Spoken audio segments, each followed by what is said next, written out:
"You don't deserve respect." That's what my daughter said, in front of everyone, without hesitation. At that table, lit far too brightly, surrounded by crystal glasses and frozen laughter, I felt my soul shatter into pieces no one there cared enough to pick up. I know it may sound like just a phrase, but to me, it was a punch, a sentence, an erasure, a father reduced to nothing by his own daughter's words. And before I continue this story, let me ask you something. Leave a comment telling me where you're watching from and subscribe to the channel. Because every comment, every subscription is like a voice shouting back against this kind of injustice. A way of saying, no one deserves to be treated as invisible inside their own family. The silence that followed was almost unbearable. I could hear the distant clink of a spoon falling onto a plate. I could feel the heavy air pressing on my shoulders. And yet nothing weighed more than her eyes, locked on mine, as if she had finally found the courage to declare to the world, my father doesn't matter. The people around us reacted in different ways. A woman, one of her friends, covered her mouth in shock. A man in a suit cleared his throat, pretending he hadn't heard it right. But they had all heard it, every single one of them. And there I was, frozen. A 62-year-old man with hands scarred from years of work, made to feel small in front of his own daughter. My memory betrayed me in that moment. It hit like a flash. I saw her as a child again, hair messy, running into my arms after falling off her bike. I saw her calling me a hero, hugging me tight, with that pure love only a child can give. And now I was just a burden, an inconvenience, a man who didn't deserve respect. My heart was racing, but it wasn't just sadness. It was something else, something that began to rise inside me, born right there in the middle of humiliation. Michael, her husband, tried to hide a smirk. He adjusted his tie and looked away, like someone silently agreeing but unwilling to admit it in public. That tiny gesture turned my pain into anger, and in that moment, I understood. If I stayed silent, her words would become my emotional tombstone. But silence didn't have to mean defeat. Silence could also mean preparation, waiting for the right time, not to answer with words, but with actions. The truth is, Sarah didn't know. She didn't know that behind my simple clothes, behind my quiet ways, there was something she could never control. She thought she had destroyed me right there, but I still had one card hidden, one detail she had never even considered. That's what kept me sitting upright. That's what kept me from collapsing. People in the room stared at me, some with pity, others with that cruel mix of curiosity and disdain. It was as if everyone was waiting for me to react, and by not reacting,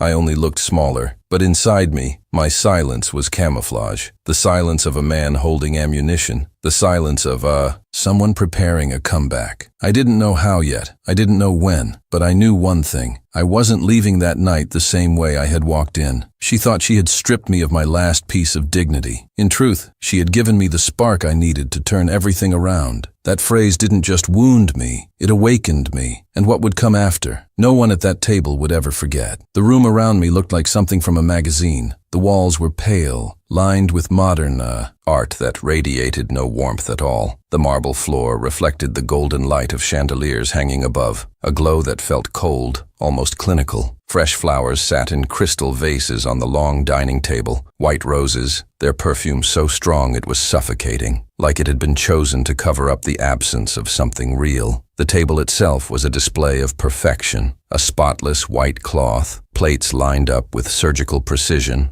polished silverware, and glasses that glittered under the light. Everything screamed luxury, yet every detail whispered absence, absence of love, of warmth, of family. Sarah, my daughter, moved around the room with flawless posture, her navy dress tailored to assert authority. Her blonde hair was tied in a sleek bun, her heels clicking against the marble floor with each commanding step. She carried herself not as a hostess of a family dinner, but as the presiding judge of a silent trial. Beside her was Michael, her husband, tall, always dressed in suits too expensive for the occasion, a rehearsed smile on his lips and eyes that scanned people as though calculating their market value. He moved through the room like a realtor showing off a property, not out of love for the place, but to flaunt what could be sold. That was Michael, show and calculation. The guests were a mix of Sarah's friends, colleagues from her law firm, neighbors desperate to impress, and two of Michael's business partners bragging loudly about investments and land deals. Watching them, it was clear they weren't there for dinner. They were there for the spectacle. And me? I was barely a prop in their theater. My seat said everything. While Sarah and Michael occupied the center of the table, basking in laughter and praise, I was pushed closer to the end, nearly an afterthought. The placement wasn't random. It was symbolic. A message. He's here, but he doesn't belong at the center of this. When Sarah was mentioned, applause followed. Brilliant, they said about her latest court case. When they praised Michael, it was all about his sharp investments and supposed vision for the future. And me? I was the quiet father in simple clothes, an old shirt that had lost its shine, a cheap watch, and hands calloused from decades of manual work. My hands had always been my pride, but here, among these people, they were seen as relics of failure. Each callus, to them, was proof that I didn't belong. While they toasted, I just watched. The laughter was too loud, as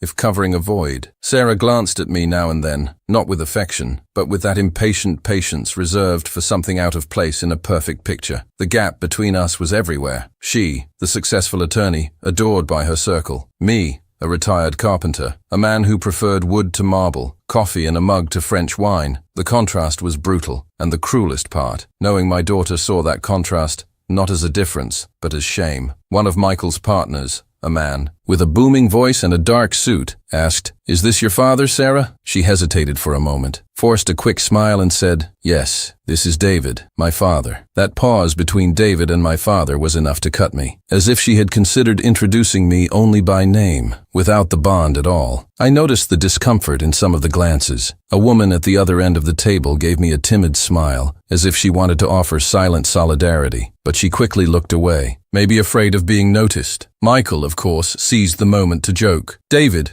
is a man of roots. He worked with wood his entire life, made incredible things with his hands, simple but impressive. The way he said simple wasn't innocent. It was poison dressed as a compliment, an elegant way of reducing me. Some chuckled softly, treating it like a harmless joke. I just stayed quiet. My heart ached, but at the same time, something was growing inside me. I could already feel that this night wasn't just a dinner, it was a stage, and I had been placed in the role of background character so the main star could shine even brighter. But what they didn't know, what no one in that room knew, behind my silence, something was hidden, a truth not yet revealed. And that truth would be the one thing powerful enough to change that table, that daughter, and that night forever. As the conversations went on around that shining table, I got lost in memories. Not vague recollections, but scenes so vivid I could almost touch them. I saw myself at 20 years old, holding a freshly sanded piece of cedar for the first time, the strong smell clinging to my clothes, my hands hardening with calluses faster than I could get used to. Carpentry wasn't just a trade I learned, it was how I learned to exist. I spent 40 years among boards and saws, living in the rhythm of hammer strikes. I built furniture that still stands all over town, dining tables that carried generations, cribs that rocked the first dreams of children, doors that still creak when opened, but were built with all my care. And in the middle of it all, there was Sarah. I remember the first bed I built for her. It was simple, but strong. I spent nights sanding every detail, carving little stars into the headboard, so she would feel special. When I set it up in her room, her eyes lit up like fireworks. She jumped on the new mattress and hugged me, repeating, "It's the most beautiful bed in the world, Daddy." In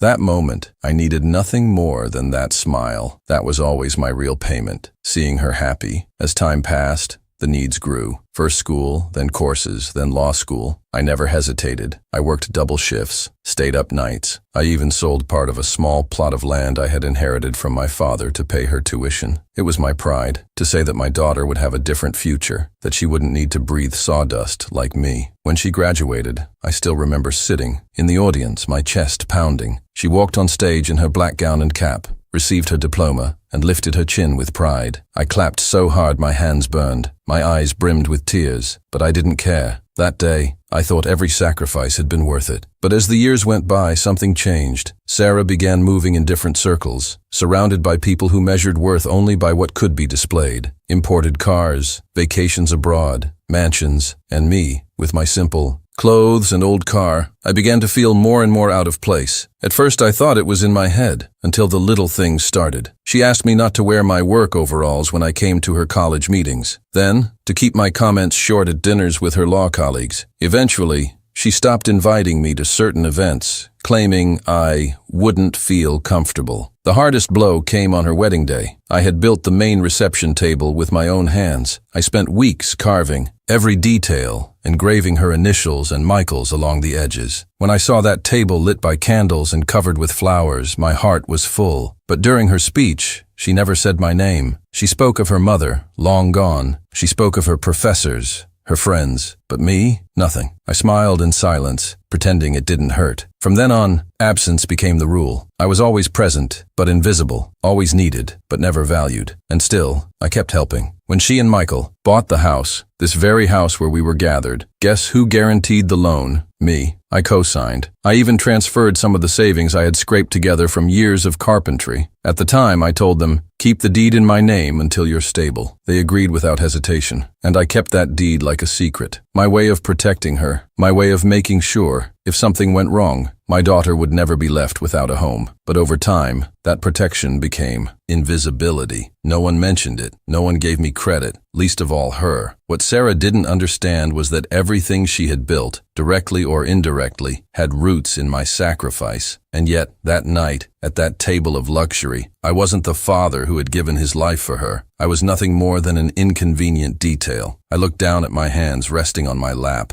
The calluses, the scars, the rough texture, every mark was proof of what I had done for her. Proof she ignored, proof she despised. And in that contrast, between a past of sacrifice and a present of humiliation, the fire inside me began to grow. Because when someone tries to erase your story, you either accept the silence or you decide to write the next page with your own voice. And that night, I already knew which choice would be mine. The conversation around the table felt like a carefully rehearsed play. Glasses lifted in endless toasts, laughter echoing too loud, each story designed to showcase achievements. I listened in silence, almost like an intruder, until finally, on impulse, I tried to join in. One of the guests, a woman in a red dress, remarked how things aren't made to last anymore. It was the perfect opening. I straightened up and said with a discreet smile, "That's true. Back in the day, furniture was made to last generations. I even built my daughter's bed when she was little. It's still standing strong. After all these years, I didn't get to finish." Sarah, my daughter, raised her hand, slicing the air, and cut me off with a cold stare. Her tone was sharp, leaving no room for continuation. "Dad, please. No one here wants to hear stories about wood and old furniture. That world isn't yours. Just stay quiet." Her words struck me like hammer blows to the chest, not just because of what she said, but because of how she said it. Cold, public, final. The silence that followed was brutal. Some dropped their eyes to their plates. Others pretended to sip their wine. One woman forced a nervous smile to ease the tension, but the shame had already filled the room. Michael, her husband, didn't say a word. He only adjusted his tie and gave a complicit smile, like a man silently agreeing with the correction. And in that small gesture, I felt the deepest stab, realizing that he too saw me as nothing but a burden. I froze, my mouth shut, my hands folded tightly in my lap. But inside me, a storm was building. It was impossible not to remember the contrast. She silenced me in front of people I barely knew, when through her entire childhood I had been the voice that guided her. I was the one who told her bedtime stories, the one who taught her how to ride a bike, the one who carved wooden dolls when there was no money for store-bought toys. And now, suddenly, I was irrelevant. My face burned, not only with anger, but with humiliation. The weight of being there,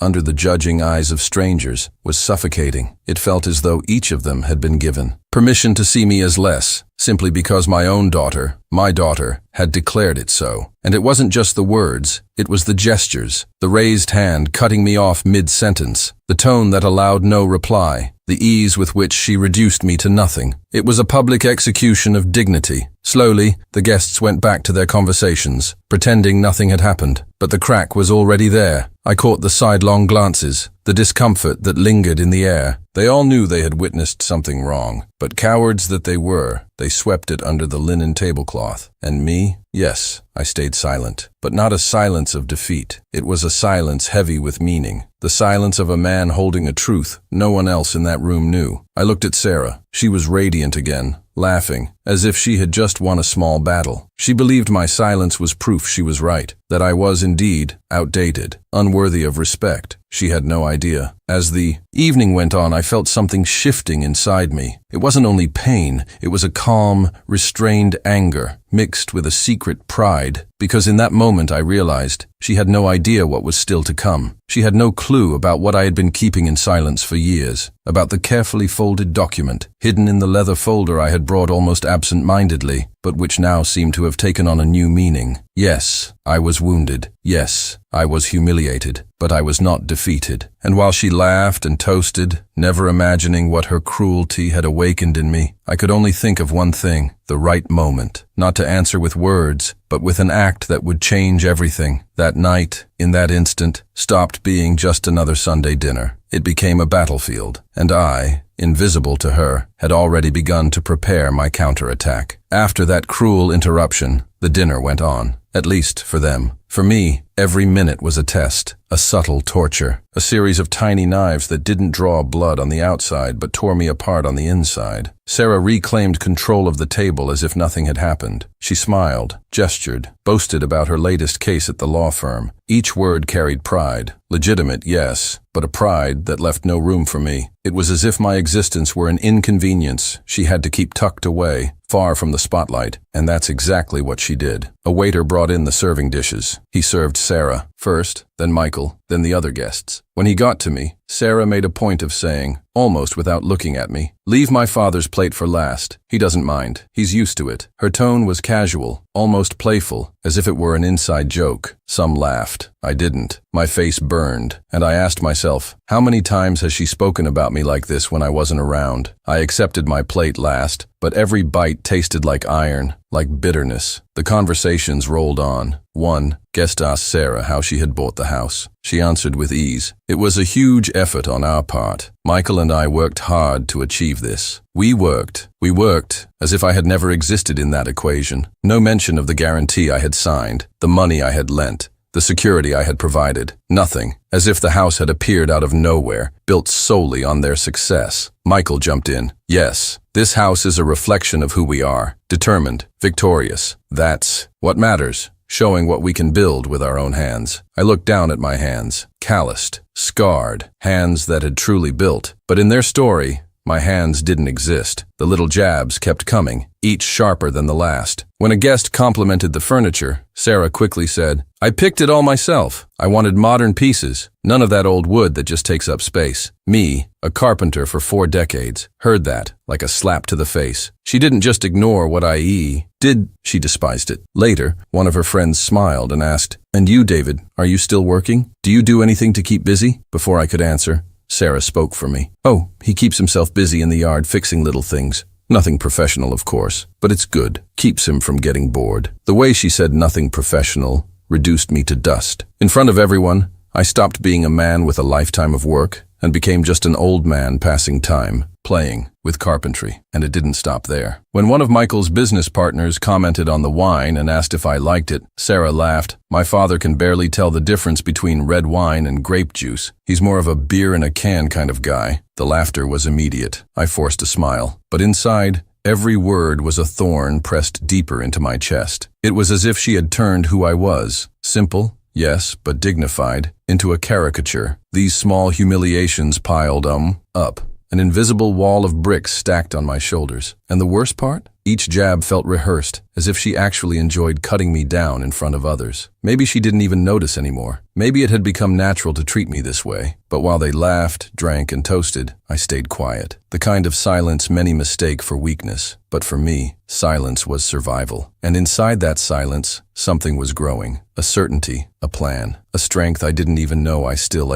had. Because every laugh at my expense, every plate served last, every phrase that erased my story, none of it broke me. On the contrary, it shaped me, prepared me. They thought they were burying me, but in reality, they were only digging deeper the stage for my comeback. And I knew the moment to use what I had kept hidden for years was drawing near. All I had to do was wait. Wait until the weight of the injustice was unbearable for everyone, and then let the truth speak louder than any voice in that room. As the laughter of the guests echoed around me, I shrank back into silence. But it wasn't the silence of a man defeated, it was the silence of a man preparing. My eyes wandered around the room, and every detail seemed to push me further into myself. The decorated walls, the expensive paintings, the modern furniture that had replaced any trace of what I could have once built with my own hands. Everything screamed, "You don't belong here." But there was something they didn't know. Inside the leather folder resting by my side, leaning discreetly against the chair, was the proof that I wasn't the irrelevant man my daughter believed me to be. Inside, carefully kept, was the document that gave me more power than any of her words could ever take away. The deed to that house. For years, I carried that paper like a talisman, not to brag, not to use as a weapon, but to protect. When Sarah and Michael bought the property, it was my guarantees that allowed the contract to be signed. At the time, I thought I was just helping. I believed as a father it was my duty. I kept the deed in my name, promising myself that when they were stable, I would transfer it. But time passed, and that transfer never happened. Maybe it was oversight. Maybe, deep down, I knew I would still need it. Now, every word she said, every laugh at my expense, reminded me of the silent weight of that piece of paper. In my hands was something that could flip the balance of that table in seconds. Something that could restore the dignity she thought she had stripped away. As dessert was served, a fancy cake decorated like a sculpture, I slid my fingers discreetly over the folder. I felt the rough leather, worn with age. That folder had been with me in bank meetings, property contracts, loans. It was like an old war companion carrying weapons no one could see. No one noticed. No one imagined. I was the quiet old man, the simple one, eating in silence. But inside, I was planning my next move. I looked at Sarah. She laughed loudly, leaning forward, showing off every word like a trophy. And in that moment, I realized she would never give me the respect I deserved. Because to her, respect wasn't something I had already earned with sweat. It was currency, bought with status, diplomas, appearances. And that's when something shifted inside me. I stopped waiting for her recognition. I decided I would show her myself. My heart pounded, not with fear, but with anticipation and calm. I had the sense that the right moment was near. I remembered a phrase my father used to say when I was young, still learning how to cut wood. The right measure is everything. If you cut too soon, you ruin the piece. If you cut too late, it won't fit. I knew I had to wait for the exact moment. Not too early, not too late. So I stayed quiet, but my silence was no longer the same. It was strategic, the patient silence of a carpenter holding the blade until the line is perfect. While the guests toasted, once more my mind was racing. I could already see the scene play out before it happened. Me opening the folder, laying the document on the table, revealing in front of everyone who had truly built the foundation of that house. I could see her face collapsing, her eyes widening, the mask breaking apart, and above all, I could see my dignity returning to where it had always belonged. I told no one. I gave no signs. I only kept inside me the promise that this night would not end in silence. It wouldn't be another page of humiliation stored away forever. It would be the beginning of the turn. And when that moment came, I wouldn't have to raise my voice. I wouldn't have to beg for respect. I would simply show it, and the weight of truth would speak for itself. The night dragged on. Glasses piled up on the table, some still with wine, others stained red at the rims. The guests' laughter grew louder, more artificial, as if they were all trying to erase the small discomforts that had happened. But inside me, nothing had faded. On the contrary, every word, every gesture, every silence that had reduced me was burning like fire. I knew the time had come. Sarah spoke excitedly about her next trip to Europe, describing in detail the hotels, the restaurants, the receptions where she would be introduced as a guest attorney. Michael, at her side, nodded with pride, basking in her triumph as if it were his own. The others listened intently, like disciples at a sermon. That was when I straightened my back in the chair. The room seemed to shrink. My sweaty hands brushed against the leather folder. It was there, leaning against the chair, silent, waiting for me. I pulled it slowly, resting it on the table. The sound was sharp, strong enough to cut through the chatter, a single thump that made every head turn in unison. The conversation stopped. Even the laughter was cut in half. Only the faint sound of silverware against plates remained, hesitant, as if someone hadn't yet realized that something bigger was about to happen. Sarah looked at me, confused. "What is that, Dad?" Michael raised an eyebrow with a mocking smile. "Going to show us pictures from your workshop?" I didn't answer. I opened the folder calmly. Every movement was deliberate. The zipper slid with a metallic sound that felt like a warning. From inside, I took out the thick, yellowed envelope and placed it in the center of the white tablecloth. "No, not pictures." My words cut the air. No one breathed. No one dared to move. It was as if, for the first time that night, every eye in the room was fixed on me. I opened the envelope and spread the papers across the table. The deed, the document with my name, the proof that this house, this shrine of luxury and disdain, was still, legally, mine. For a moment, no one understood, until Sarah reached out, her hand trembling, and picked up the first page. Her eyes scanned the lines, recognizing the undeniable truth. Her face drained of color. The confidence she had worn so proudly minutes before crumbled in front of everyone. This can't be right," she muttered, unable to hide the panic. Michael leaned over the papers, trying to take control. "These documents mean nothing. It must be some mistake. We're the owners of this house." I looked him in the eye. Steady. "A mistake?" "No, Michael. The document is clear. This place is in my name. Every wall, every inch of marble you love to show off, still belongs to me." A murmur swept across the table. Guests exchanged looks, some with wide eyes, others covering their mouths. The silence had shifted sides. It was no longer the silence that diminished me. It was the silence that exposed them. Sarah dropped the paper back onto the table. Her fingers trembled. The rehearsed smile was gone, and for the first time that night, she had no words. I didn't raise my voice. I didn't need to. The folder on the table spoke louder than any shout ever could, and as they scrambled for justifications, excuses, explanations, I knew the turn had begun. The dignity they had tried to strip from me had returned, heavier, undeniable. I was no longer the invisible father. I was the man who, in silence, held the fate of that house, and with it, the mask of everyone who had underestimated me. The entire table remained frozen. It was as if time itself had stopped in the second that deed landed in front of them. I felt their eyes piercing through me, but for the first time that night, there was no disdain in them. There was shock, there was doubt, there was respect, even if it was forced by the truth staring them in the face. Sarah was pale. Her eyes raced across the lines of the document, searching for a mistake that didn't exist. The woman who always seemed unshakable, commanding, was now trembling in front of everyone. The laughter she had flaunted only minutes before had vanished, leaving only a thick, suffocating silence. Michael tried to react. He straightened his posture, cleared his throat, and forced a smile. "These papers, this doesn't change anything. Everyone here knows we're the real owners of this house. This is our life, our achievement." I looked straight at him. My heart was pounding, but my voice came out steady, carrying the calm that only comes when truth is on your side. "Achievement, Michael. You forget who laid the first stone of this life, who paid for the education, who signed the papers when the bank said no. You live under a roof I built.